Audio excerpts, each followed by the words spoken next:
This is not an average beauty book.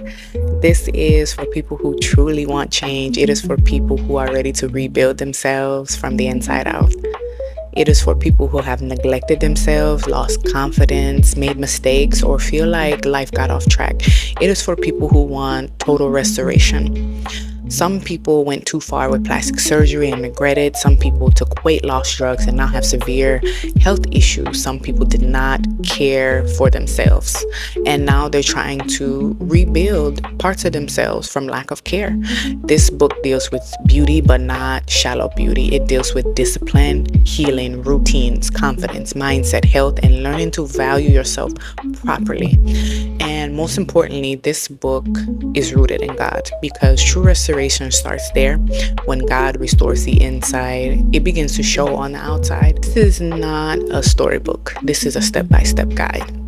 My beauty book and wellness guides are symptom-based. That means people can go to the areas that relate to what they're dealing with and find direct information and guidance on them, and even how to create things. This is for men and women. It is not just women who deal with hormonal imbalances, acne, skin issues, hair loss, stress-related appearance changes, and many other concerns. So men, do not be afraid of my big pink book.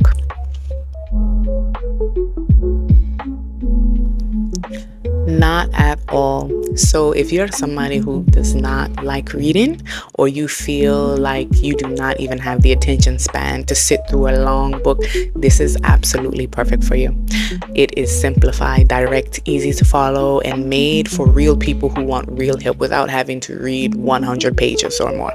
I currently have 2 guides and 3 hardcover books that I will be releasing. The hardcover books are around 100 to 200 pages each, and then I have these guides that are made simple and accessible for anybody to read, not 100 plus pages.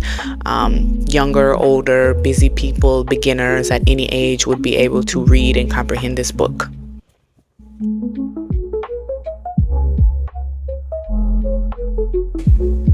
Writing has always been in me since I was a child. I started with writing children's books, poems, and songs. I also used to preach and write sermons as a child.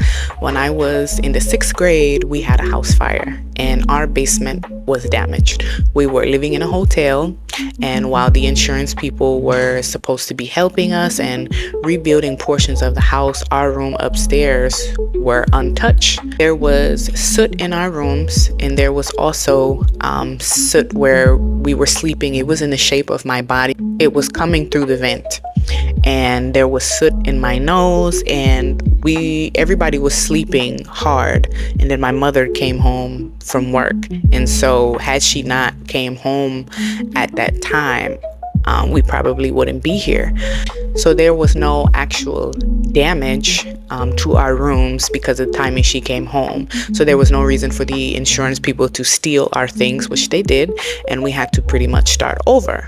We were living in a hotel for over a year.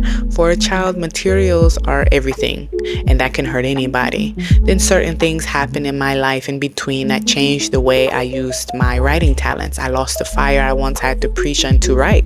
When I did end up writing again briefly, some novels, a couple songs and poems in middle school, mostly songs, it was more of an outlet. I feel I had to write for my sanity, even though I said I would never write again. My writing at the time turned very dark after that experience.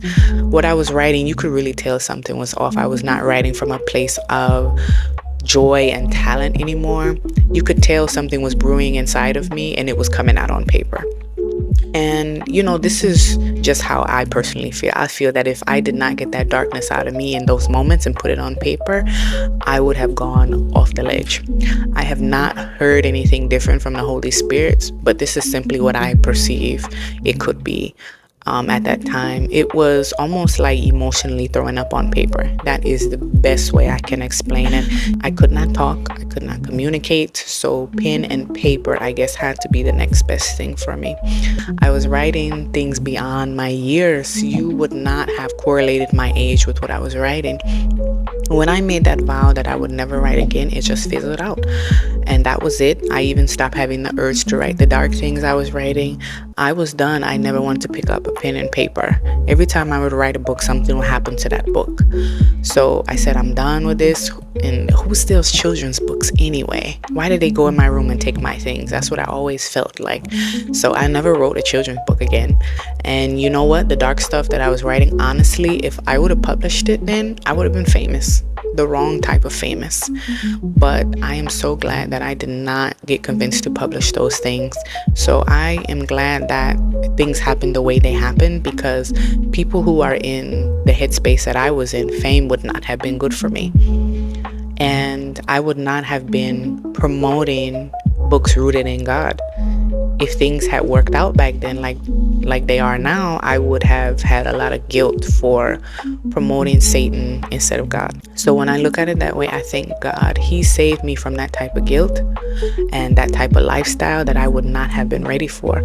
Eventually, when I went to college, writing was complete torture for me. I hated every moment of it. My teachers praised my writing. I was still good at it, but no joy came from it. I have always been excellent at spelling. I was a spelling bee champion from 5th grade to 12th grade. I went to nationals and regionals.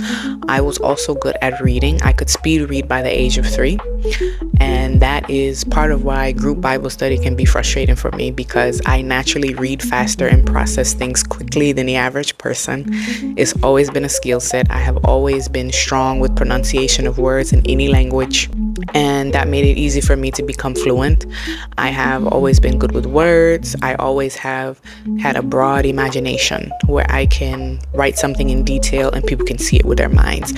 And even as I talk about this right now, it is amazing because I was already good at these things. I was begging God to give me something to be good at. Sometimes we do not realize what is already in us.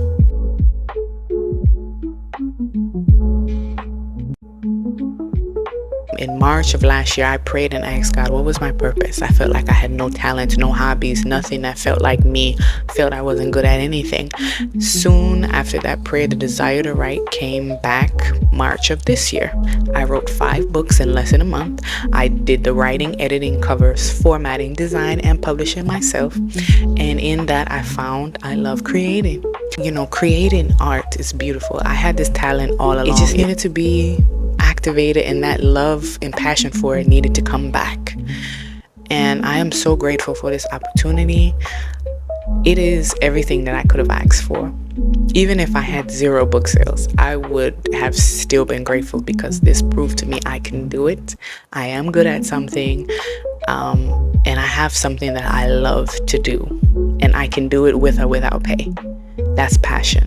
And I think what is so cool about me is that God gave me both ends of the spectrum. Most people are only left brain or right brained. And left brain thinkers are more logical, technical, and right brain thinkers are more for the arts. And so for me, I love science, healthcare, and holistic healing. But I also love arts, creating, designing, editing, writing. I'm passionate about both. And so I am in awe about who I am becoming, and I'm excited for people to journey with me, becoming me for the first time. Like I said, I wrote 5 books in less than a month, and my next book to release will be the Total Wellness book. This is going to be a true health book. Once you get the beauty part down, now you can focus on your health and be totally healed inside and out. I've been in the healthcare field for over 10 years, and I find that I've been able to mesh my 2 loves together. And so I'm very grateful for this opportunity again. And if you have any questions, feel free to email me or contact me at unpopulargirlspodcast@gmail.com. You can also reach out to me to get something like this. There are no spiral copies on Amazon, but you can get paperback or you can get the ebook. If you like this spiral version, you can go ahead and email me. Thank you so much.